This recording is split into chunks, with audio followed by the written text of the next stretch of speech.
Peacemaker, the Pope of the Holy See.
Hoje vamos ter uma entrevista imaginária com a profetisa que Deus levantou para o tempo do fim, de nome Ellen White.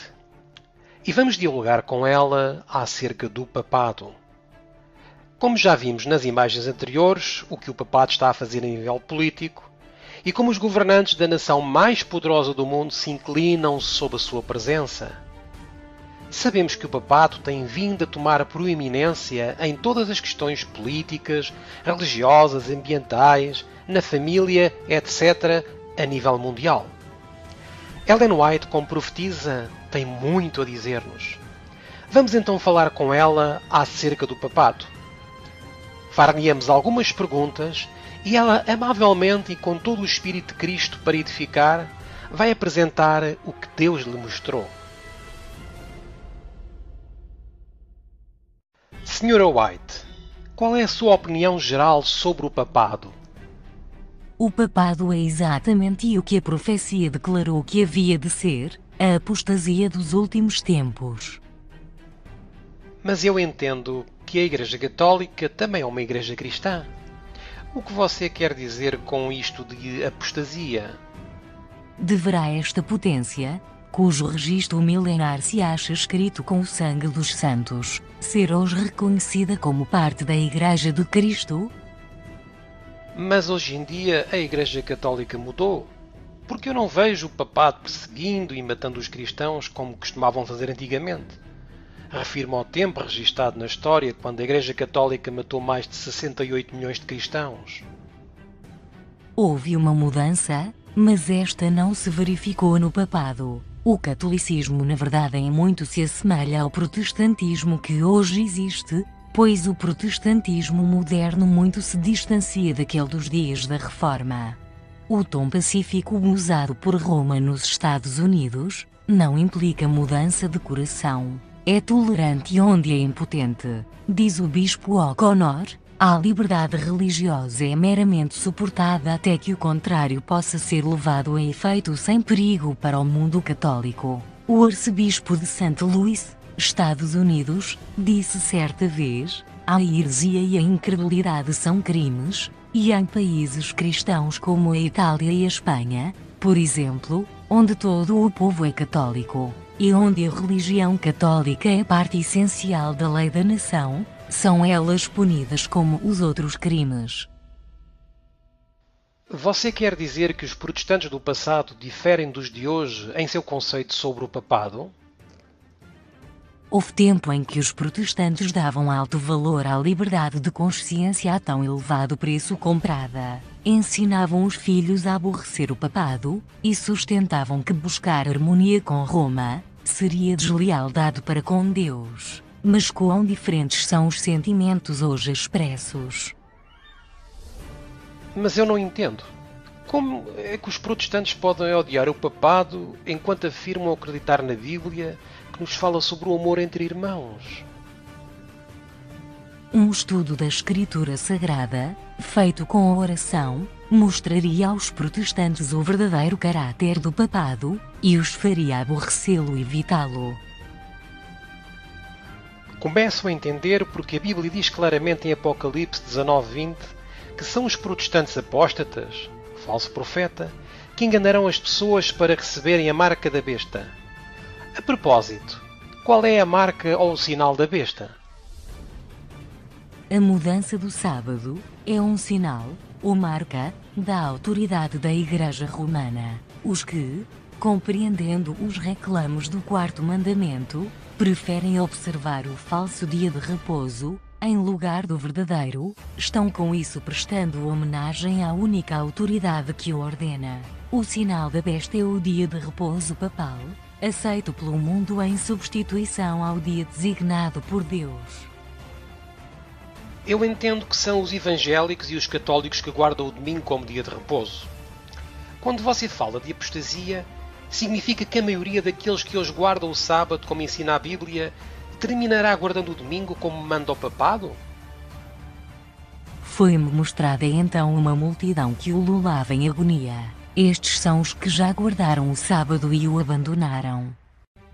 Mas como é possível que tal coisa aconteça, quando há muita diferença entre católicos e protestantes? Os defensores do papado afirmaram que a Igreja foi caluniada, e o mundo protestante inclina-se a aceitar esta declaração. Esses defensores do papado, que você menciona, são os mesmos que se opõem à afirmação de que o Papa é a besta do Apocalipse 13 e o chifre pequeno de Daniel 7? Muitos insistem em que é injusto julgar a Igreja de hoje pelas abominações e absurdos que assinalaram seu domínio durante os séculos de ignorância e trevas. Desculpam sua horrível crueldade como sendo o resultado da barbárie dos tempos. Que razões levaram Lutero a romper o seu relacionamento com a Igreja Católica Romana, a qual ele serviu como sacerdote? Qual foi a sua convicção? Você poderia citar suas palavras textuais? Lutero disse: "Sinto já maior liberdade em meu coração, pois finalmente sei que o Papa é o Anticristo, e que o seu trono é o do próprio Satanás.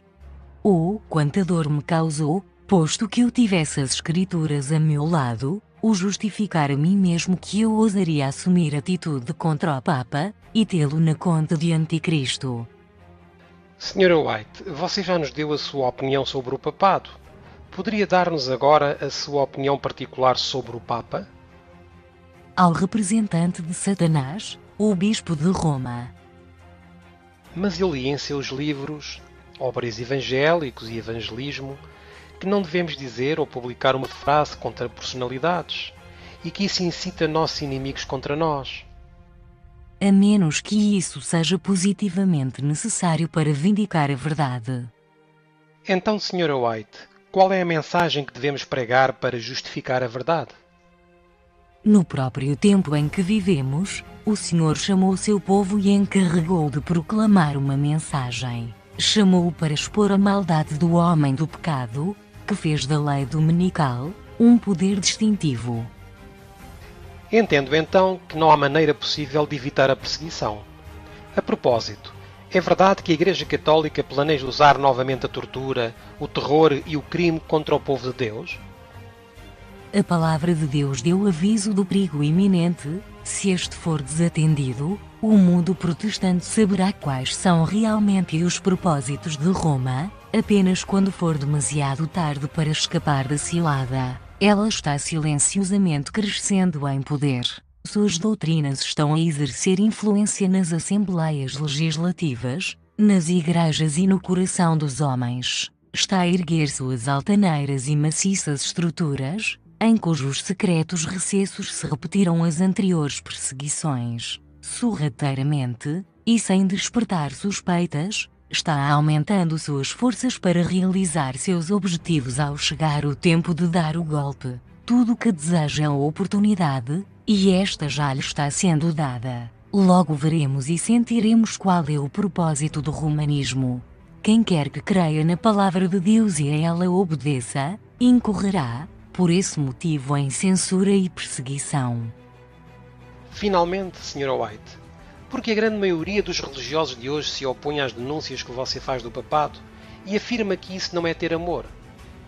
Os pastores que apreciam agradar aos homens, que clamam, paz, paz.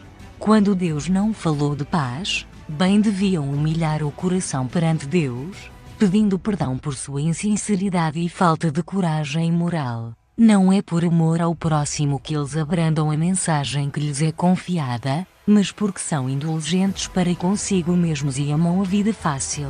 O verdadeiro amor busca primeiro a honra a Deus e a salvação das almas. Os que possuem este amor não se esquivarão à verdade para se abrigarem dos incômodos resultados de falar claramente. Sra. White, se for necessário, falaremos novamente no futuro sobre esse mesmo assunto e da mesma maneira? Os protestantes têm-se intrometido com o papado, patrocinando. Os homens cerram os olhos ao verdadeiro caráter do romanismo, e aos perigos que se devem recear com a sua supremacia. O povo necessita ser despertado a fim de resistir aos avanços deste perigosíssimo inimigo da liberdade civil e religiosa. Muito obrigado, Sra. White, por este vital e interessante diálogo para o tempo do fim acerca do verdadeiro caráter do papado. Queridos amigos e irmãos, esperamos que esta conversação imaginária com a profetisa tenha podido ser de consideração, de reflexão e, acima de tudo, de colocar as nossas vidas conforme a luz que temos recebido. Logicamente que a profetisa já faleceu, mas continua a falar através dos testemunhos, porque são também palavra de Deus. Que todos possamos permanecer na fé que uma vez foi dada aos santos, porque realmente os eventos finais já não são finais, mas sim atuais.